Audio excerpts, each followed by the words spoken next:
Comencemos entonces por decir qué vamos a entender en esta sección por una heurística.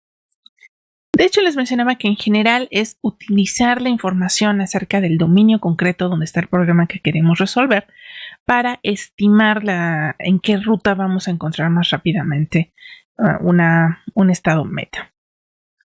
Ahora, más formalmente, ahorita vamos a estar trabajando con funciones heurísticas.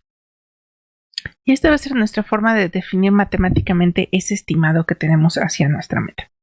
Entonces, una función heurística la vamos a identificar con h de n, donde n es el estado en el que estamos. Va a ser una función que va del espacio de los estados hacia los reales. Y va a ser el costo estimado del camino más barato desde el nodo n a un nodo objetivo. Y aquí la parte clave es que es un costo estimado. No tenemos que saber exactamente cuál es. De hecho, para saber exactamente cuál es, pues prácticamente tendríamos que resolver el problema. Y la idea es que una función heurística sea muy rápida de calcular. Una condición necesaria y muy natural para una función heurística es que entonces, si n es un nodo meta, su valor tiene que ser 0. Ya sabemos que es la meta, entonces ahí la estimación debe de ser perfecta, ya no nos falta nada.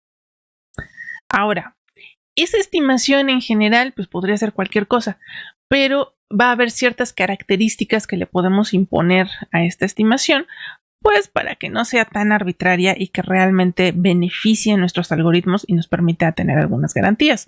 De otra manera, créanme, todo puede pasar. Entonces, estas características que son deseables son que la heurística sea admisible y que la heurística sea consistente. Entonces vamos a empezar por ver a qué se refiere con heurística admisible. Bueno, una heurística admisible es aquella que nunca sobreestima el costo de alcanzar un objetivo. En pocas palabras, se trata de una heurística optimista. Entonces nos estamos poniendo ese tip aquí abajo. Cuando pensemos en heurísticas admisibles, hay que pensar en que están tratando de ser optimistas. Es decir, van a tratar de nunca pensar que está más lejos de lo que realmente está, más bien van a tender a pensar que está más cerca de lo que realmente está. Y aquí hay una historia que en realidad siempre me gusta platicar cuando presentamos este tema, porque aplica muchísimo a la vida cotidiana. Bueno, primero simplemente para explicar este ejemplo que está rápido y a la vista. Lo vemos en concepto matemático y va a tener mucho sentido ahorita que explique la anécdota. Pensamos que esta es nuestra meta. Aquí está el punto inicial. Y lo que va a hacer esta heurística es ignorar que existe un obstáculo. Si ignoramos los obstáculos, entonces hay dos heurísticas que son muy famosas. Una es simplemente calcular la distancia en línea recta, que sabemos que es la menor distancia que podría existir entre estos dos puntos. Otra podría ser, por ejemplo, considerar la distancia Manhattan. Si nuestros agentes pueden moverse en diagonal, el asunto con la distancia Manhattan es que no va a ser admisible porque, por ejemplo, por aquí, la ruta más corta es utilizando diagonales. De hecho, si mi punto inicial fuera acá, no es lo mismo hacer todo esto que simplemente venirme en diagonal y bajar. Esta distancia es más grande que esta. Entonces, vamos a pensar que si utilizamos la línea recta, siempre vamos a tener esa garantía de que nunca nos vamos a tardar más que esto, con un agente que se mueve, insisto, en todas las direcciones vecinas. Mientras que con esta que no es admisible, sí podríamos llegar a tener una sobreestimación. Aquí creo que está más lejos de lo que realmente está, porque yo podría tomar esta dirección. Entonces, ahora, ¿a qué me refiero con la anécdota de una heurística admisible y de ser optimistas? Esta es la historia de unos empresarios en la India que platicaban que se les ocurrió hacer un servicio pues semejante a Amazon de Estados Unidos. Y pues como historia, bueno, como idea, sonaba muy bien. Dijeron, pues si en Estados Unidos están ganando un montón de dinero haciendo esto, pues ¿por qué no hacer la versión para la India? Y ya está, nos convertimos en unos grandes empresarios y ganamos un montón de dinero. Bueno, pues van estos chicos aventureros, se lanzan a poner su empresa y de pronto se dan cuenta de que de hecho hacer algo así en la India era muchísimo más complicado que hacerlo en Estados Unidos. Porque la India tiene el terrible problema de que no están bien mapeados los lugares. O sea, los mapas, cuando uno escribe una dirección, nosotros estamos acostumbrados a que hay un estado, hay un municipio. Dentro de eso, pues están bien ubicadas donde están las calles, los números de las casas llevan cierto orden. Y resulta que ellos descubren que en la India, en muchísimos lugares, no es así. Que inclusive accediendo a los datos del gobierno hay calles de repente que no aparecen, números que están asignados de maneras completamente ilógicas, casas que no estaban registradas, en fin. Entonces, antes de poder hacer su servicio de entregas, pues se lanzaron, lo hicieron, empezaron la empresa. Y ya con la empresa iniciada, de repente descubrieron que para realizar muchas de sus entregas tenían que comenzar por hacer primero un mapa de la ciudad y averiguar dónde quedaban las cosas. Así es que de pronto su empresa ya no era solamente Amazon, sino que también necesitaba un servicio tipo, incluso más que Google Maps, no era nada más agarrar el satélite, sino realmente averiguar dónde estaban las calles y hacer casi hasta el trazado en el mapeo oficial de cosas que no estaban registradas en ninguna parte. Además de eso, tenían el problema de paquetería.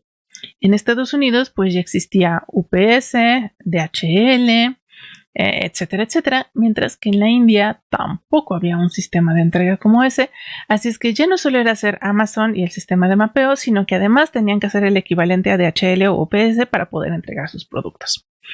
Al final de cuentas, se convirtieron en una empresa impresionante y maravillosamente importante en la India, de hecho por eso los entrevistaron.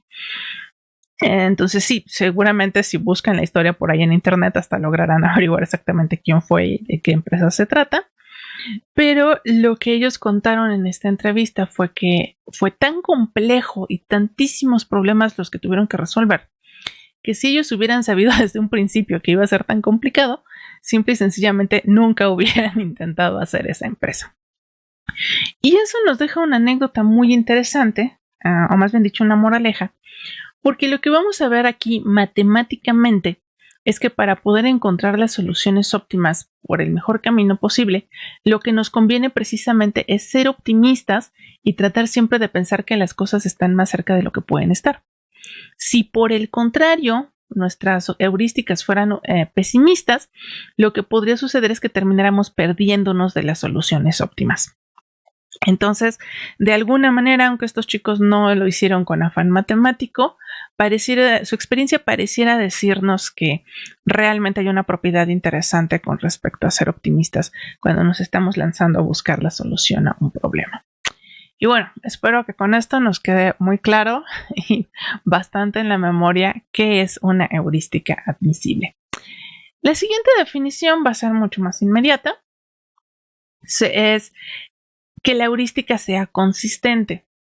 Y este también le suelo llamar amigablemente la desigualdad del triángulo, porque de hecho eso es lo que tenemos aquí abajo.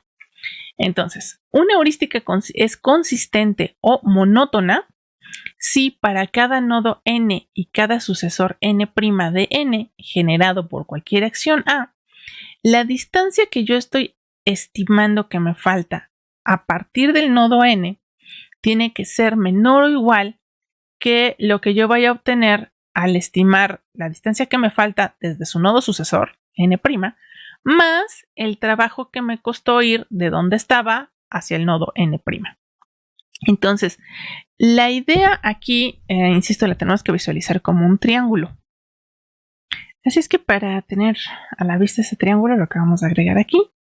Y entonces lo podemos visualizar de esta manera. Este es el estado donde empezamos, el estado n, y desde aquí estamos tratando de calcular nuestra distancia hacia un cierto nodo meta. Este sería el estado al cual nos estamos trasladando. Y la idea es que si queremos que haya consistencia, pues entonces el considerar ahora un estado intermedio más me tendría que dar una de dos, o que lo estimé muy bien y por consiguiente me quedaron en línea, y entonces estaríamos cayendo en el caso de la igualdad. O si cometí un error en mi estimación el hecho de tener que pasar por un estado más, lo que tendría que hacer es decirme que le voy a tener que agregar un poquito más, ¿no? Entonces, este estimado de alguna manera me tendría que decir que agregué un paso más al momento de hacer ya mi cálculo real, ¿no? Observen que igualmente mis estimaciones pudieran ser bastante pesimistas, o sea que no necesariamente son admisibles, pero lo que sí me está pidiendo esta condición es que se cumpla esta idea de que al agregar un paso más, o empeora mi estimación, porque ahora estoy considerando el costo real, no el que me estaba imaginando, o simplemente nos quedamos igual que como habíamos estimado, ¿no? Entonces sí son realmente dos características distintas que cuando se complementan nos van a dar los mejores resultados. Igual podemos pensar para esta parte de las heurísticas consistentes. Ahora, los dos ejemplos que teníamos, usamos la línea recta y la distancia Manhattan, vamos a ver que los dos son consistentes. En el caso de la línea recta, pues es casi por definición de línea recta. En el instante en el que yo ya considero que de hecho voy a tener que irme a otro estado, pues inmediatamente se forma el triángulo, ¿no? Ahora vamos a ver qué pasa en el caso de la distancia Manhattan. Recordemos para empezar que, bueno, esté en el nodo en el que esté, estoy aplicando la misma heurística, entonces en ambos casos vamos a estar midiendo bloques. Esta sería la estimación de Hn. Observen que cuando yo hago la estimación de Hn', ya la estoy haciendo desde mi nuevo estado n', pero ahora además le tengo que agregar el costo de haberme ido desde n hasta n', y evidentemente pues esta desviación me va a resultar más larga que el haber utilizado el camino más directo, ¿no? Entonces, por eso decimos, aunque esta ya recordemos que no era admisible, sí puede ser consistente de todos modos. Ok, entonces en la siguiente parte vamos a ver de manera un poco más general cómo podemos diseñar heurísticas para diferentes tipos de problemas.